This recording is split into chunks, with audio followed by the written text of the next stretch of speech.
या ठिकाणी उपस्थित असलेले माननीय राष्ट्रीय स्वयंसेवक संघाचे ठाणे व्यवस्थापक किशोरजी भावसार सर, साहित्यिक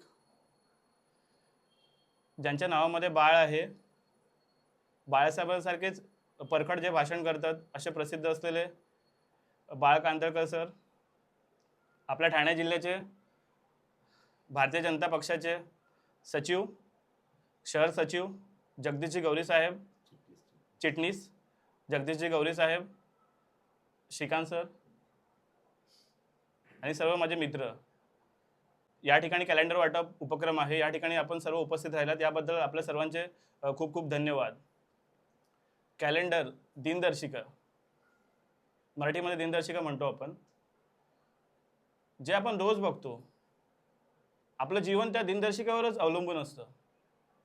म्हणजे आपण जेवढं पण वर्ष बघतो, आपण त्याच्यामध्ये आठवड्यातनं 2-3 वेळा तरी डेफिनेटली आपण ते दिनदर्शिका बघतो. अशा या आयुष्यातल्या महत्त्वाच्या असलेल्या घटकातून मी पारसी खारेगावच्या जनतेपर्यंत एक मेसेज पोचवायचा प्रयत्न करतोय. बेसिकली जर आपण बघितलं या दिनदर्शिकेच्या वरच्या भागामध्ये गडकिल्ल्यांबद्दल माहिती आहे, गडकिल्ल्यांबद्दल इमेजेस आहेत. हे रिसर्च करत असताना मला खूप साऱ्या गोष्टी म्हणजे समजल्या, ज्याच्यावर मी एक दिवस बोललो तरी पण कमी पडेल.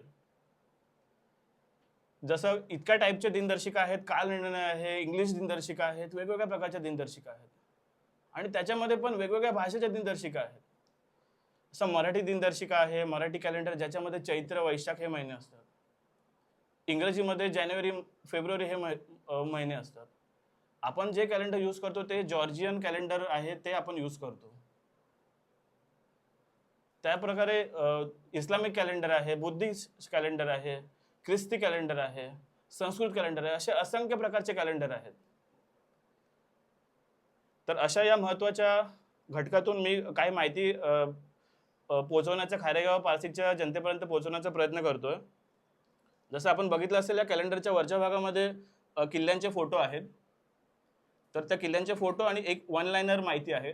आपले आराध्य दैवत छत्रपती शिवाजी महाराज, त्यांची माहिती लोकांपर्यंत पोहोचायला हवी, हा एक उद्देश आहे. त्याचबरोबर जर आपण खालच्या भागामध्ये बघितलं तर इकडे आपण पारसिकनगरमध्ये आपण काय काय विकास कामं करू शकतो. जसं आपण जसं नाट्यगृह एक सँक्शन झालेलं आपल्या पारसिकमध्ये, पण त्याच्या पुढे काय झालं माहिती नाही. हे जर नाट्यगृह, आपलं जर नाट्यगृह पारसिकमध्ये जर झालं तर आपलं पारसिक ठाण्याच्या नाही तर महाराष्ट्राच्या बरोबर पूर्ण भारताच्या नकाशावर येऊ शकतं.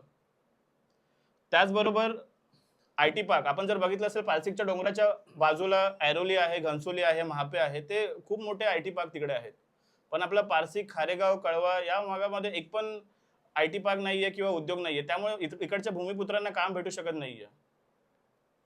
आपण विचार करतो ऑलिम्पिकमध्ये आपल्या खेळाडूंना खूप सारे मेडल भेटायला पाहिजे, खूप सारे पदकं भेटायला पाहिजे, पण पारसिकमध्ये एक पण ग्राउंड नाहीये, तर मैदानं नाहीयेत, तर खेळाडू कसे तयार होतील?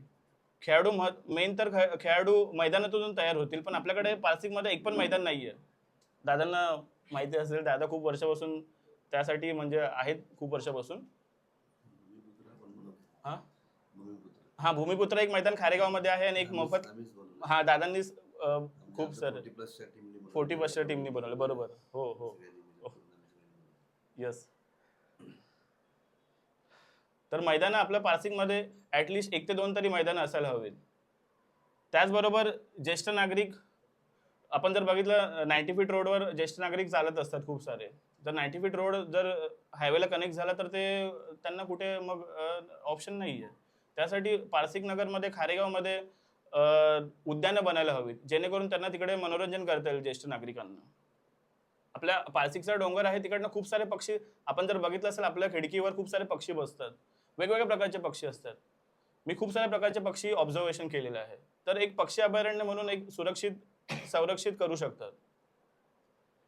तर मेन हेच सारे मुद्दे आहेत जे पारसी खारेगावच्या लोकांपर्यंत पोहोचवायचा आमचा उद्देश होता. एवढं बोलून मी माझे 2 शब्द थांबवतो आणि इकडे उपस्थित असलेले वरिष्ठांना मी विनंती करेन का त्यांनी 2 शब्द त्यांचे बोलावे या विषयावर. धन्यवाद. थँक्यू.